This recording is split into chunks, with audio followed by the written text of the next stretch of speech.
आपने बहुत सारी रील देखी होगी जिसमें ये बात की गई है war is the best time to invest. जब भी वॉर हो बाई करना चाहिए, चाहे वो 1999 का कारगिल वार हो, 2008 का रसिया जॉर्जिया वार हो, 2022 का रसिया यूक्रेन वार हो, वो भी एक बाइंग अपॉर्चुनिटी तरह आया था, और 2023 का इसराइल हमास वार हो, इन सब में बाइंग की अपॉर्चुनिटी थी और बाजार 10-5% ही टूटा था, कोई बहुत ज़्यादा नहीं टूटा था। या फिर इसके अलावा जब भी कोई खराब सेंटीमेंट होते हैं किसी टेररिस्ट अटैक के कारण, चाहे वो 9/11 का अटैक हो या 2005 का लंदन बम ब्लास्ट हो, 2008 का मुंबई बम ब्लास्ट हो, 2015 का पेरिस अटैक हो, 2016 का उरी अटैक हो, 2019 का लंका का बम्बिंग वाला केस हो, या फिर 2019 का पुलवामा का अटैक हो, ये सारे के सारे बाइंग अपॉर्चुनिटी थी।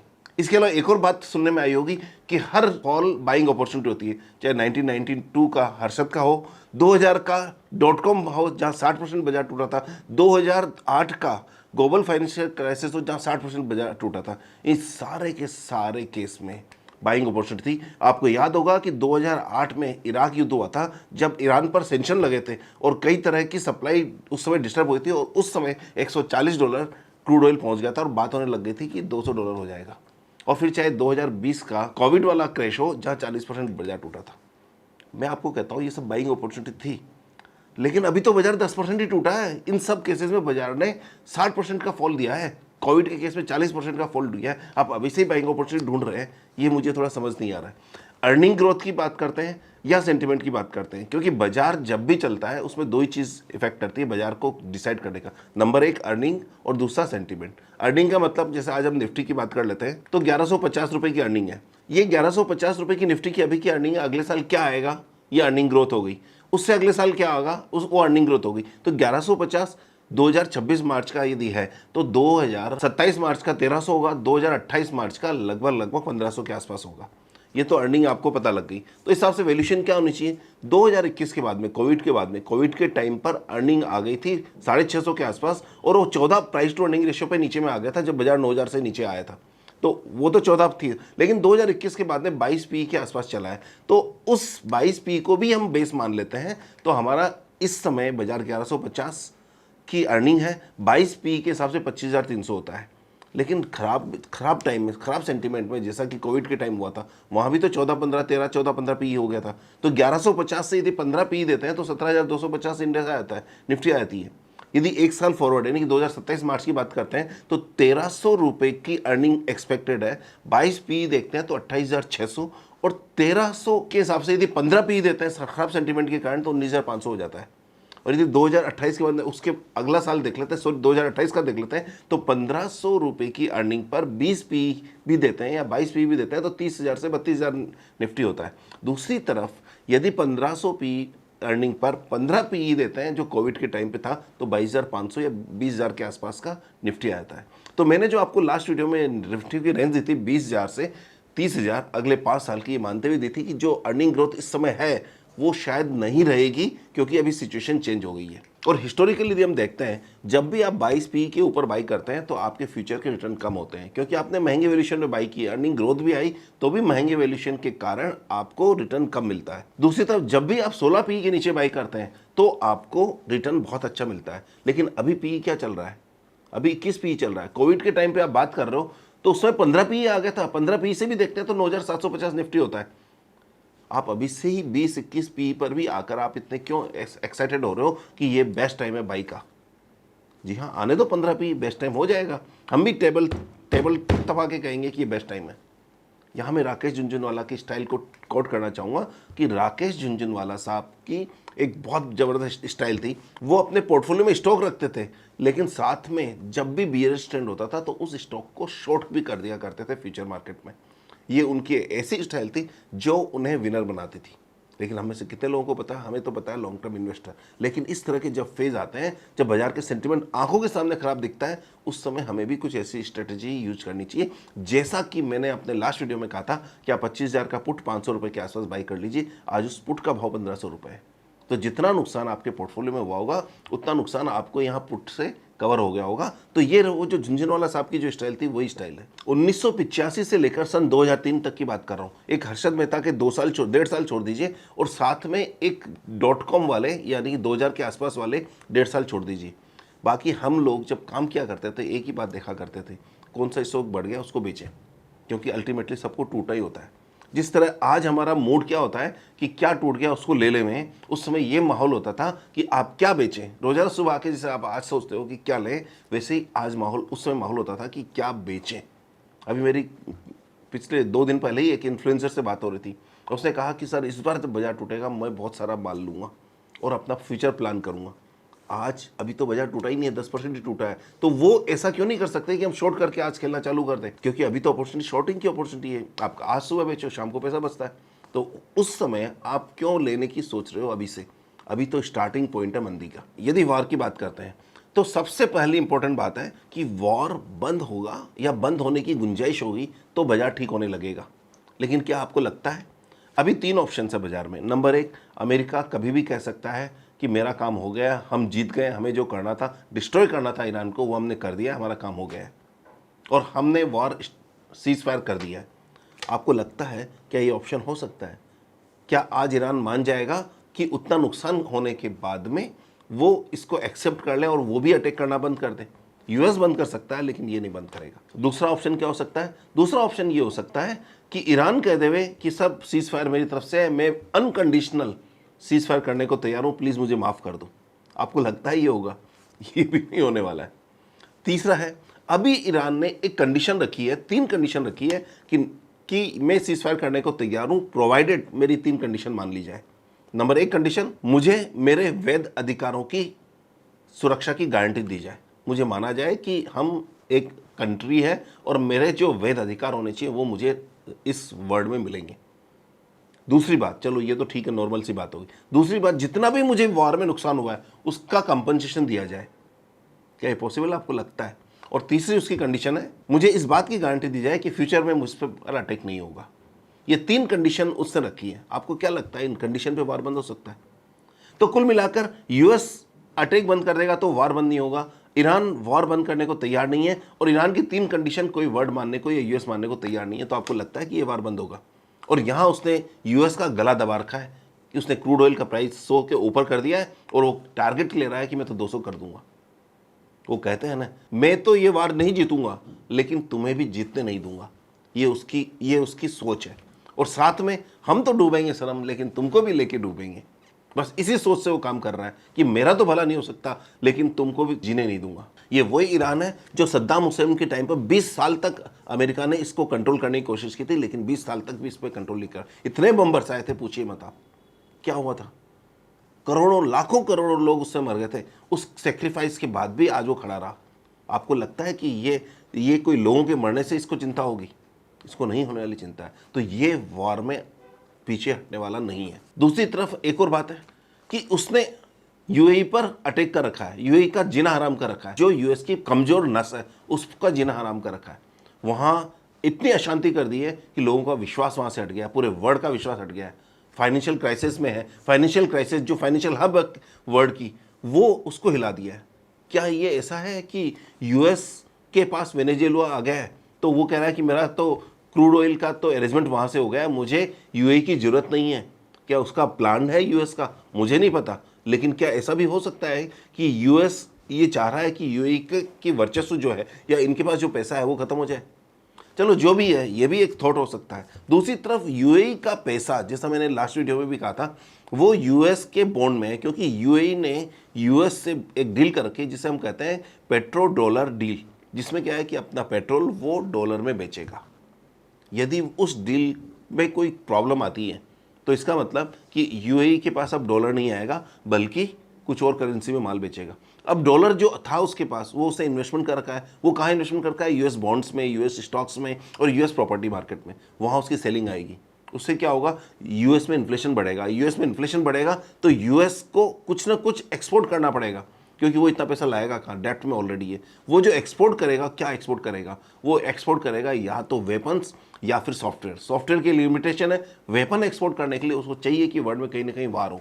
और यदि ऐसा हुआ तो ये वार कहीं ना कहीं 1-2 फ्रंट पे और खुलवाएगा। यदि ऐसा होगा तभी पूरे वर्ल्ड में उसके वेपन बिकेंगे, तभी वो जिंदा रह पाएगा, नहीं तो डेट। तो कुल मिला के मैं ये कहना चाहता हूँ कि ये जो सिचुएशंस हैं, ये ऐसी सिचुएशन है जो आज से पहले हमारी जनरेशन ने नहीं देखी है।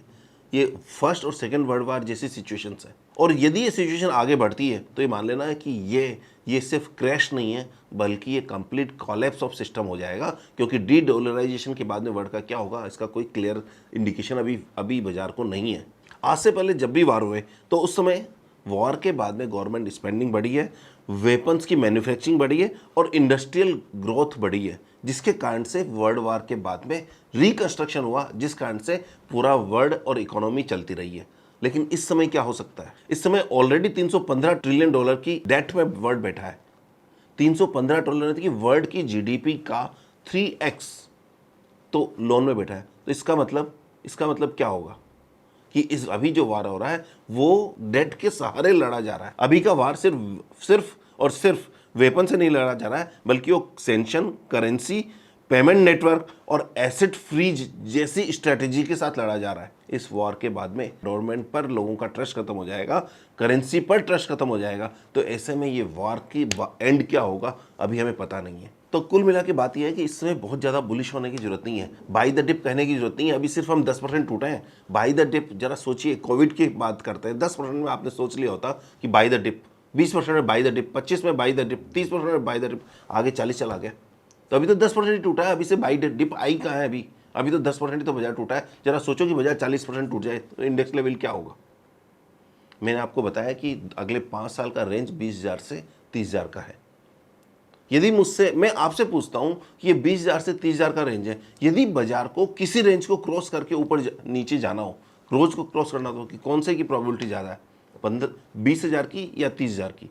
मुझे तो लगता है 20,000 से नीचे जाने की प्रोबेबिलिटी ज़्यादा है, 30,000 से ऊपर जाने की प्रोबेबिलिटी बहुत कम है। इसलिए मैं बार बार अपने वीडियोज़ में एक ही बात कह रहा हूँ, ये टाइम ब्रेव होने का नहीं है, ये टाइम सावधानी से काम करने का है, ये टाइम अपनी गलतियों को सुधारने का है।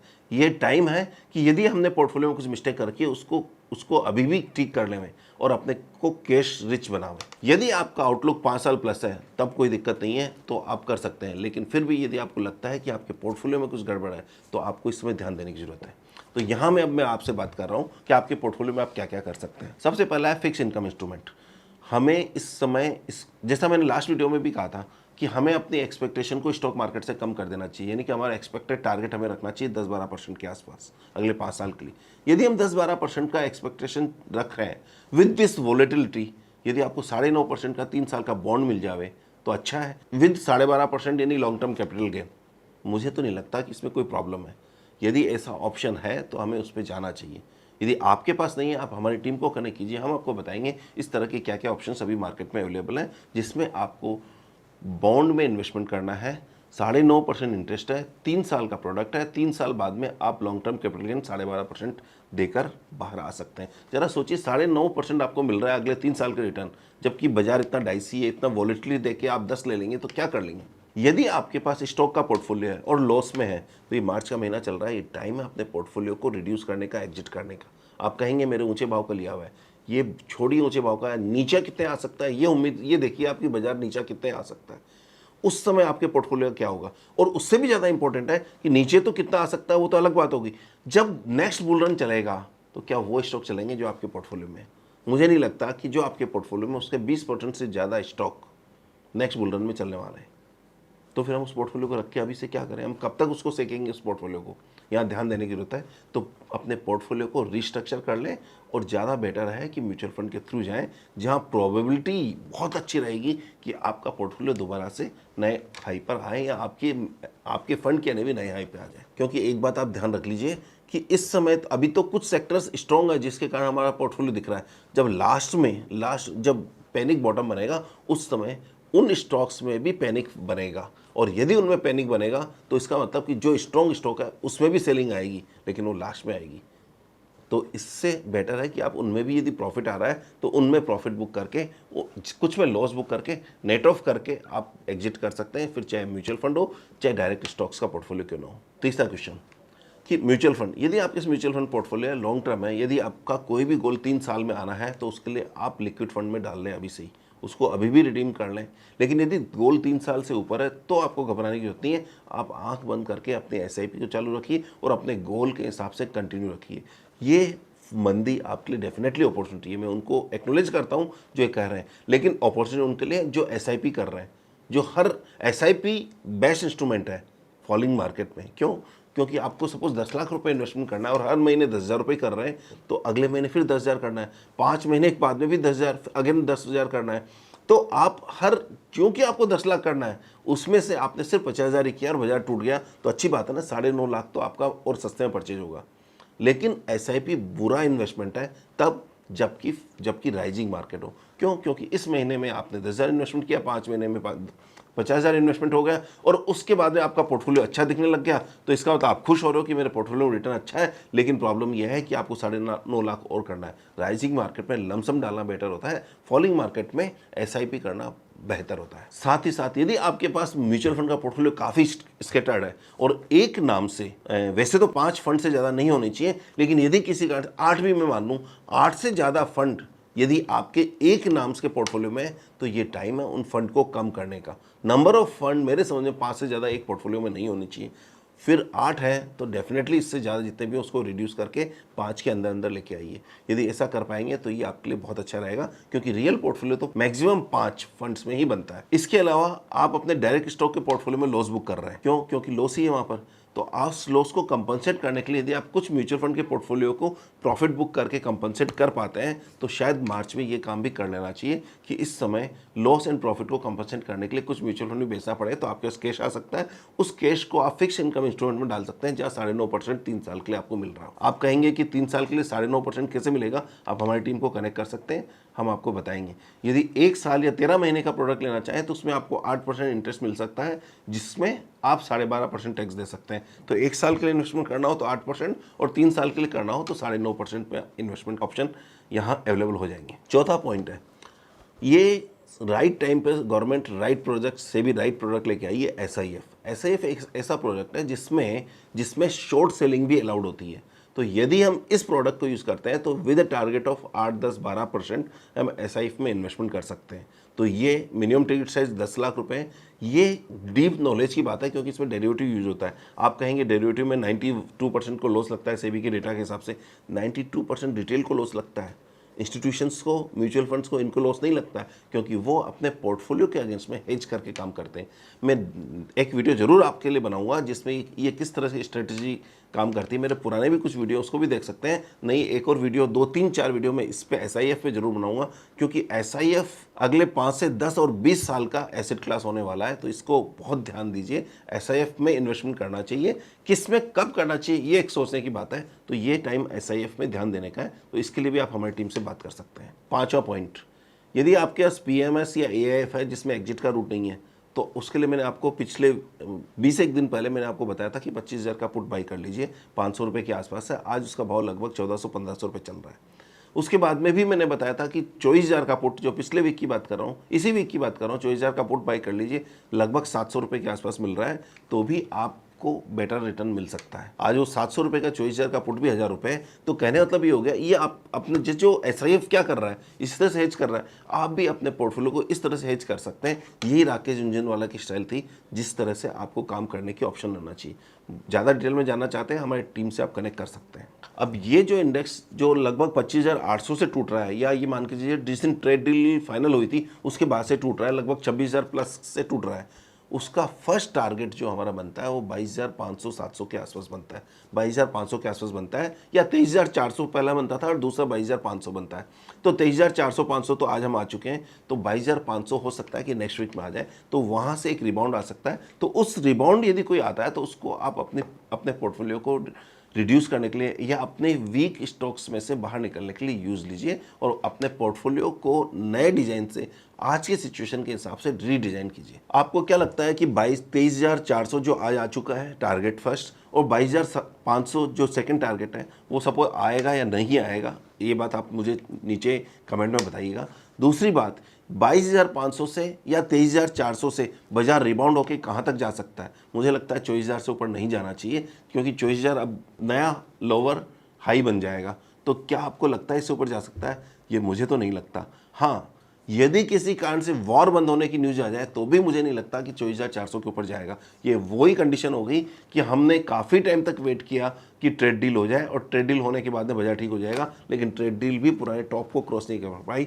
इसी तरह से ये गुड न्यूज़ यदि आ भी जाती है तो भी बाजार बियरिश है। ये बहुत ज़्यादा इसमें ऐसा मत मानना कि उसके बाद में बाजार कोई 25,000, 26,000, 27,000 होने वाला है। बाजार फिर भी 24,400 के ऊपर जाना बहुत मुश्किल लगता है। और वैसे भी मेरा एक जो गुरु मंत्र है वो ध्यान रख लीजिए, जब भी आप 20-22 पी रेशियो पर इन्वेस्टमेंट करते हैं तो बहुत ज़्यादा रिटर्न की एक्सपेक्टेशन मत रखना। आपको 8-10% का रिटर्न एक्सपेक्टेशन रखनी चाहिए। और जब भी आप 15 पी से नीचे में बाजार में इन्वेस्टमेंट करते हैं तो मोटा मोटा यह मान के चलें कि आप उसमें बहुत अच्छी रिटर्न की एक्सपेक्टेशन कर रहे हैं। तो हम वेट करते हैं 15 पी से नीचे बाजार आए और मैं तेवड़ बजा के आपको कहूँ कि हाँ ये टाइम है इन्वेस्टमेंट का, अपना लमसम पैसा डालिए। बस मैं उसी टाइम का वेट कर रहा हूँ और वो टाइम आया तो मैं आपको ज़रूर इसी चैनल पे बताऊंगा। तो इसलिए सब्सक्राइब करना मत भूलिएगा। मैं कोई बड़ा इन्फ्लुएंसर नहीं हूँ, लेकिन हाँ अपने बिजनेस का, अपने मार्केट का एक मजबूत खिलाड़ी जरूर हूँ। मेरे को ये गोल्फ खेलना नहीं आता, ये घोड़े की रेस भी नहीं खेलता,